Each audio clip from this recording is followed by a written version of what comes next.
nagkaroon po ng different levels of expectations. No? Napakataas po ang expectation sa baba.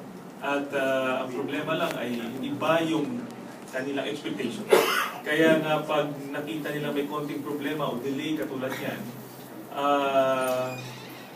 nagre-resort sila sa dahas. Ang isang example po, sa paniniwala nila na they can now enforce law sa lugar, no? Sa covered ng areas covered by MILF.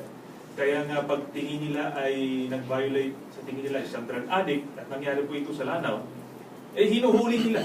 No? Hulihin nila dahil daw nag-i-implement na sila ng batas. Ngayon, merong itong friction with PNP. Dahil unang-una, lumalabas sila na unlicensed yung baril nila. No? So, hinuli sila ngayon ng PNP. Ang nangyari naman, hindi papayag ng commander ng MILF. Kaya nga, dinisarmahan din ng PNP. So, doon nagsisimula yung gulo.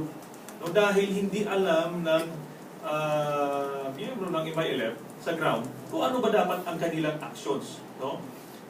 Nagkakaroon ng conflict din sa ground ng ating armed forces at kapulisan dahil hindi pa naman consummated ang ating peace agreement with MILF. In such a way, dapat may joint security force, hindi pa yan consummated. No? At pagkaakala naman ng ground forces nila ay pwede na. No? So yun po ang gusto ko lang bigyan pansin dahil mayroong disconnect sa information sa taas at saka sa baba. Sa in addition,